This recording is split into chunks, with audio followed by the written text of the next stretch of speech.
Hi, I'm Mario Vallarta. I'm the co-founder of Dragma Studios, the creators of Candle Night. Mario, what is Candle Night?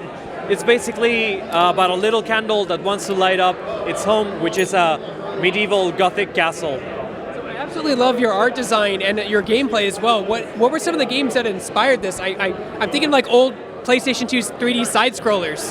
Thank you for the praise. We sometimes get a lot of like Little Nightmares vibes. People that tell us that, hey, this kind of looks like Little Nightmares. We get that a lot. Also, Castle Evolution is one of the main influences of the game. It's a Mickey Mouse game, basically. Right. Yeah.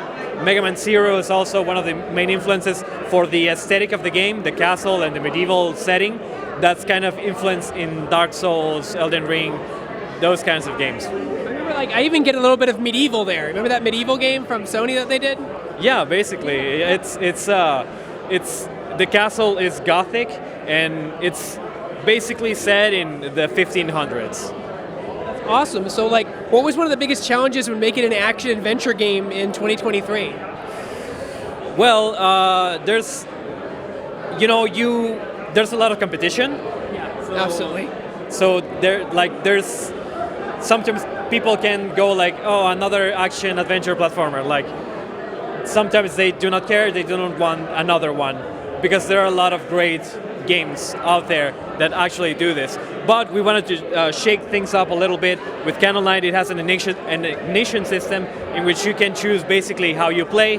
You choose the difficulty of the game as you play the game. So there's no easy, hard, or normal setting. You go, and as you're playing it, you choose how aggressive you want the game to be towards you. So is the game learn as you play and kind of adapt around how you play, or is it basically how you play? Yeah, it's basically how you play. If you get more aggressive in the game is going to be more aggressive towards you. What were some of the greatest challenges when designing this game from an action adventure standpoint? I know sometimes platforming and combat can be hard to nail down to feel good. Yeah, there has been a lot of polishing work behind it.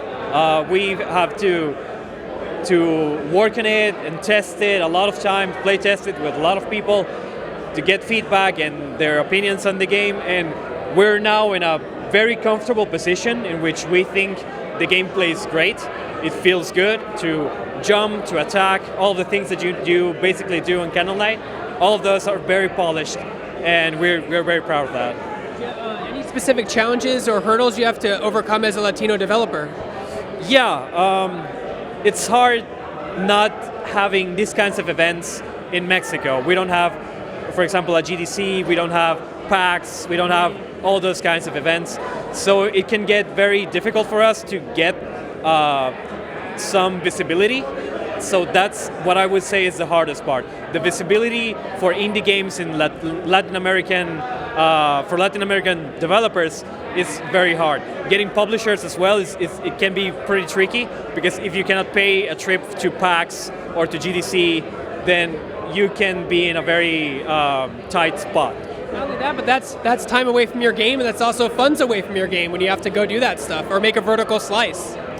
Yeah, we're looking for a publisher for a very long time, but at the end we decided to self-publish it ourselves.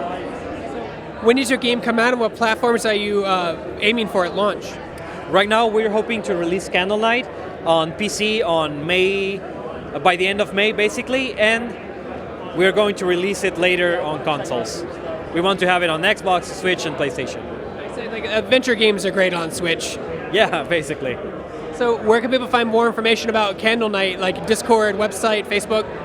We have all the social medias, all of them. We have Twitter, Facebook, Instagram, TikTok even. We also have Discord in which you can enter there. And the way that you can support us the most is by going to the Steam page of Candle Night and wishlisting it and having it there, so that when it comes out, it will tell you when it comes out and if there's discounts and all of that. So that would be a great help for us. Would you call this game a roguelike, or is it more just a standard action-adventure platformer? It's more of a standard action-adventure platformer. It has some Metroidvania elements and also kind of some Souls mechanics as well. But we wanted to keep it not that Not a lot, not very difficult for the, for the Player. audience, basically. We wanted to keep it like an introductory title to Metroidvanias and Souls-like mechanics and stuff like that.